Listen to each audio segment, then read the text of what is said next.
Pessoal, vai aqui mais uma dica de um ótimo documentário para quem gosta de música e em especial de rock brasileiro. Chegou tem alguns dias no Globoplay a série documental Andar na Pedra, que conta a trajetória do Raimundos. O roteiro, a direção e a edição também ficam a cargo de Daniel Ferro, que fez um ótimo trabalho, viu? E ele conta, em ordem cronológica, a fascinante história dessa banda, né? Com muita sensibilidade a partir de depoimentos exclusivos de todos os integrantes da banda, sendo que o Caniço, né, por ele já estar falecido, os depoimentos vêm a partir de alguns áudios gravados que ele deixou. Além disso, há também depoimentos de pessoas que estiveram bem próximas à banda, né, assim como familiares, amigos, e isso aí abrilhanta ainda mais tudo que é apresentado. Como todo bom documentário deve ser, ele deixa questões em aberto, né, para que cada um de nós, espectadores, tiremos as nossas próprias conclusões, né? E é claro que eu vou aqui expor as minhas impressões sobre a banda e, claro, a polêmica saída do Rodolfo. Gente, o que me saltou aos olhos, principalmente, foi a grande quantidade de intrigas e brigas que marcaram os bastidores do Raimundos. Era realmente, viu, um ambiente muito tóxico, com muita droga, bebida e disputas internas. Caniço e Fred, por exemplo, tinham graves problemas de relacionamento, o que é realmente muito problemático, né, diga-se de passagem, dada a sintonia que deve ser imprescindível entre a bateria e o baixo. Houve inclusive um acontecido que o Fred conta no documentário, em que o Caniço lhe deu um tapa na cara. E por causa disso, o Fred deixou de falar com ele por 2 anos. Vocês conseguem imaginar o que deve ser conviver com alguém durante 2 anos sem lhe dirigir a palavra? E mesmo depois que eles voltaram a se falar, a mágoa prosseguiu, né? O que evidencia que a banda não tinha uma boa comunicação entre seus membros.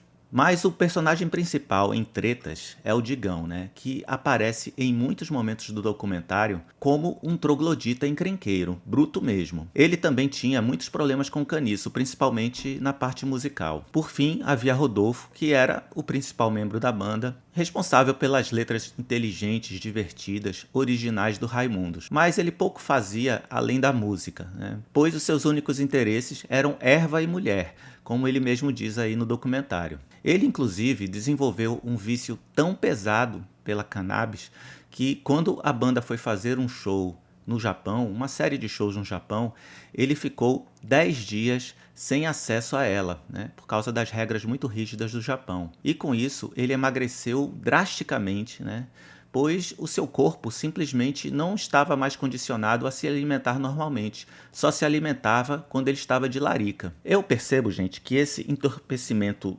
constante do Rodolfo o fazia ficar alheio, né, mas não totalmente, aos problemas de relacionamento que havia na banda. Ele era o cara mais de boa, né, isso dá para perceber, e não tinha problemas sérios com nenhum dos outros membros. Mas é claro que o clima da banda sugava as suas energias, a ponto até de ele desenvolver problemas de saúde. O Rodolfo é um cara que detesta gritaria, confusão, briga. Ele presenciou isso muito na sua infância e realmente não gostava nada disso na banda. Então, pelo que a série demonstra, a saída do Rodolfo foi um movimento natural, né, que, claro, os fãs e até mesmo os outros membros da banda não entenderam, dado também a essa falta de comunicação que havia, né? E isso aconteceu, gente, porque houve um determinado momento em que ele passou a ver as coisas sobre outra perspectiva. E isso, é claro, só aconteceu depois da sua conversão e, consequentemente, depois que ele abandonou o vício. Foi a partir daí que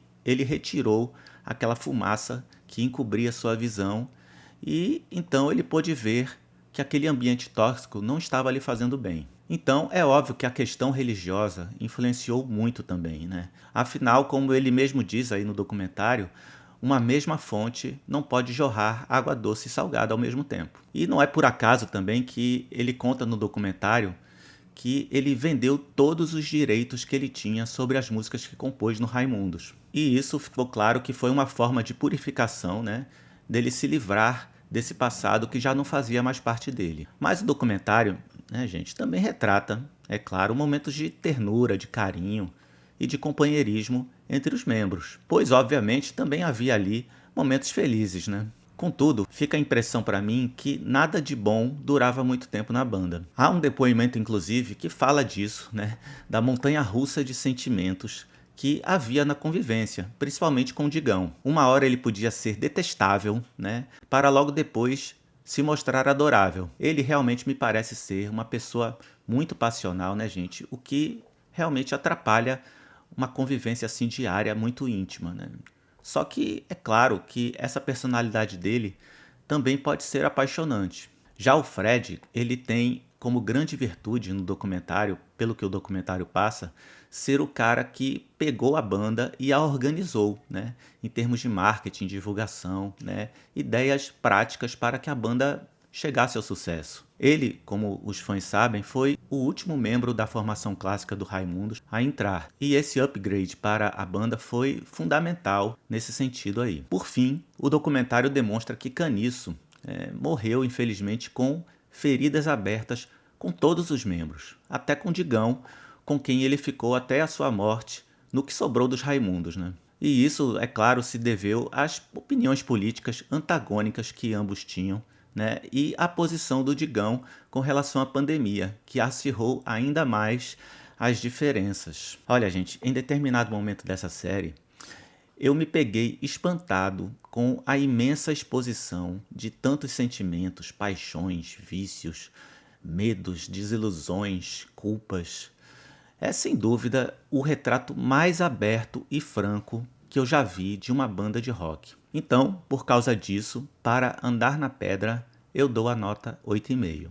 Apesar de ainda estar nativa, né, sendo liderado atualmente pelo Digão, os Raimundos, não tem jeito, são saudosamente lembrados em sua formação original, com Rodolfo no vocal principal, Digão na guitarra, Caniço no baixo e o Fred na bateria. E isso, é claro, torna a banda atual irrelevante, e ela vive atualmente da memória afetiva dos fãs mais antigos. Mas eu, depois que terminei de ver a série, ouvi os álbuns lançados após a saída do Rodolfo e eu compreendi o porquê Digão mantém vivo o Raimundos. É uma questão econômica? Sim, claro. Mas eu também consegui perceber que muito do poder da banda passava pelo Digão. E ele, é claro, quer manter essa chama viva. Só que a realidade, né? A realidade nua e crua, é que a continuidade do Raimundos não arrefece a saudade e a nostalgia. E assim, para a maioria dos fãs, a banda acabou com a saída do Rodolfo. E olha,